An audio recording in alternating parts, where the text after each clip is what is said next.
Salut à tous, on se retrouve pour une vidéo spécialement consacrée au huitième de finale de la Coupe du Monde et on va s'attaquer à la rencontre Sénégal-Angleterre. Si vous êtes chaud, je pourrais faire d'autres vidéos en match pour les autres rencontres, mais celle-ci, c'est vrai qu'elle est vraiment très intéressante et je vais expliquer pourquoi, selon moi, le Sénégal peut clairement gagner ce match et passer en quart de finale. Alors déjà, il faudrait les féliciter parce que là, ils sont quand même arrivés en huitième de finale sans Sadio Mané. Ils ont été très vaillants, ils ont fait 3 matchs très sérieux et honnêtement, cette équipe a beaucoup de mental et c'est vrai que c'est assez impressionnant. Et puis, je ne vous cache pas que si je dois vraiment miser sur une équipe africaine qui pourrait aller le plus loin possible, je pense que c'est le Sénégal, malgré le fait qu'ils vont jouer face à une grosse équipe qui est l'Angleterre. Je pense qu'ils peuvent faire quelque chose. Alors, par rapport déjà donc, aux Anglais, eux, ils ont commencé le mondial très très fort avec une victoire 6-2 face à l'Iran. C'est vrai que ça a été assez impressionnant. Ils ont marqué beaucoup de buts et là-dessus, honnêtement, ils ont fait le taf. Maintenant, quand tu regardes le deuxième match, c'est face aux États-Unis. Ils ont fait un match nul. Et puis, surtout, dans la prestation, c'est quand même très, très faible. Moi, je l'avais dit, mais pour moi, les Américains méritaient largement la victoire. Ils ont été supérieurs. Ils ont su faire très mal à l'Angleterre. Il y a eu un gros, gros manque à la finition. Mais quand tu regardes, ils ont quand même dominé. Ils ont eu pas mal de temps fort. Et pour moi, ils ont été meilleurs dans la production. Ça, il faut le prendre en compte. Et puis, le dernier match face au Pays de Galles, où ils ont gagné 3-0 assez tranquillement. Maintenant, je trouve que le Pays de Galles, cette année, on va dire en Coupe du Monde, c'est pas non plus la folie. Ce que j'aimerais dire, c'est que Southgate, ça fait longtemps quand même qu'il est beaucoup critiqué en Angleterre. Ses choix ne sont pas forcément top.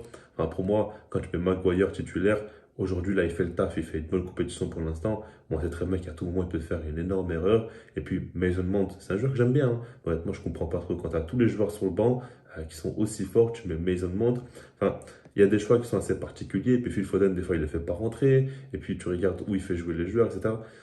Même pour moi, surtout, le schéma de jeu, c'est pas toujours très cohérent, c'est pas toujours assez dingue parce que tu as l'impression que des fois ils veulent avoir la possession, des fois non. Alors ce qui est bien, c'est que eux, ils savent quand même accepter de subir et ils peuvent aussi quelquefois jouer la possession. Mais c'est que pour moi, forcément, ils sont meilleurs en contre, ils sont meilleurs quand l'équipe adverse domine parce qu'ils sont très solides défensivement et puis ils peuvent beaucoup presser aussi leur adversaire, beaucoup mettre la pression pour exploser en contre. Mais c'est une équipe qui n'a pas forcément une idée de jeu très claire. On ne sait pas forcément où ils vont aller. Ils sont assez, on va dire, imprévisibles. Ça peut être une qualité, mais pour une si grosse nation, ce n'est pas forcément le top non plus. Ce que j'aimerais dire, c'est que par exemple, les États-Unis, ils ont su faire très mal aux Anglais, notamment en mettant une grosse intensité, en répondant à l'intensité sur les Anglais. Parce que pour moi, l'Angleterre, aujourd'hui, l'une de leurs plus grandes qualités, c'est l'intensité qu'ils mettent. Tu regardes du début jusqu'à la fin du match, même quand ça va en prolongation, les joueurs, ils courent tous. L'intensité de Première Ligue, ils la connaissent très, très bien. Et ils savent vraiment faire des efforts du début jusqu'à la fin. Ça fait la différence. Ils sont très disciplinés. Ça, c'est quand même une grande force. Les Américains, ils sont arrivés, ils les ont bousculés, ils les ont pressés, ils n'ont pas hésité vraiment à jouer assez haut sur le terrain, à mettre une pression, et ça a bien marché. Ils ont vraiment mis à mal cette équipe anglaise. Les Sénégalais, eux, on sait très bien que c'est une de leurs grandes forces aussi. C'est une équipe qui met beaucoup de pression, qui est très forte dans les duels, et donc du coup, ils peuvent jouer un coup pour moi dans ce match-là. J'imagine bien quand même les Sénégalais faire un bon coup dans le sens où, quand on regarde bien, le Sénégal, ils ont réussi à passer leur groupe. Ils sont en huitième de finale aujourd'hui. Ils sont face à l'Angleterre. Ils ne sont pas favoris. Les Sénégalais ne sont pas favoris, surtout sans Sadio Mané. Donc là, ils n'ont plus rien à perdre. C'est sur un match. On est en Coupe du Monde.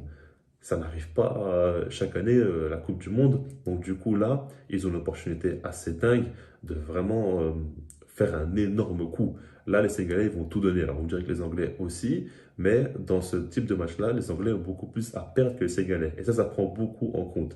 Et puis, le fait est que l'environnement anglais n'est pas forcément très bon. Southgate a toujours été critiqué. Il n'a jamais vraiment su mettre d'accord tout le monde. Ça, on le sait.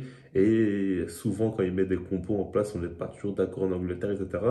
Donc là, il aura une grosse pression sur lui. En plus, il a dit il a un contrat jusqu'en 2024, mais il sait très bien que son contrat dépend surtout de ce qu'il va faire en Coupe du Monde. Donc là, s'il se fait éliminer au tour de finale, il sera viré. Il sera vraiment sous pression. Et tout ça me fait dire que les Sénégalais peuvent jouer un coup parce que c'est aussi une belle équipe. Quand on regarde comment ils jouent, c'est intéressant. Alors, je trouve quand même que sans Sadio Mané, leur poids offensif est moins présent et ils sont beaucoup moins dangereux. Ils arrivent beaucoup à contrer, etc. Mais c'est vrai qu'avec Sadio Mané, ça fait beaucoup plus peur. Maintenant, le jeu penche moins à gauche. Il est plus équilibré, on va dire. Ça peut être une qualité. Il y a d'autres joueurs aussi qui peuvent se montrer. C'est une bonne chose. Mais c'est vrai que pour moi, forcément, ils sont quand même moins bons. Mais sinon, défensivement, ça a toujours été une équipe très, très solide. Koulibaly, Diallo en sélection, ils ont déjà prouvé. Edouard Mendy, il peut faire vraiment de très gros matchs. Il avait fait une boulette face aux Pays-Bas, mais il s'est vite réveillé quand même. Donc ça, il faut faire attention. Et puis moi, je vois vraiment un match où il y aura très peu de buts. Je pense que s'il y a 2 buts dans le match, c'est quand même déjà une bonne chose, dans le sens où je vois pas beaucoup de buts, tout simplement. Donc les Sénégalais, ils sont solides. Et si jamais ils jouent bien les coups, s'ils arrivent un petit peu à embêter cette équipe anglaise à tenir l'intensité, comme ils savent le faire selon moi, ils peuvent vraiment faire quelque chose. Parce que l'Angleterre, c'est une équipe, sur le papier, qui a d'excellents joueurs, mais collectivement, c'est pas forcément si fort que ça, c'est pas forcément avec un jeu aussi si clair que ça. Donc du coup, ils ont une carte à jouer, et croyez-moi, les Sénégalais peuvent le faire. Maintenant, ça ne veut pas dire forcément qu'ils vont le faire, mais en tout cas, j'ai envie de voir ce qui va se passer, mais j'aimerais bien, je ne vous cache pas, que le Sénégal passe en quart de finale, et puis je pense surtout qu'ils peuvent le faire. Dites-moi vous dans les commentaires ce que vous en pensez en étant objectif, même le Sénégalais. Est-ce que vous pensez pouvoir passer face à l'Angleterre ou non? Bien évidemment, vous n'êtes pas favori, mais est-ce qu'il y a une possibilité ou pas selon vous? Je laisse là-dessus, puis moi je vous dis peace.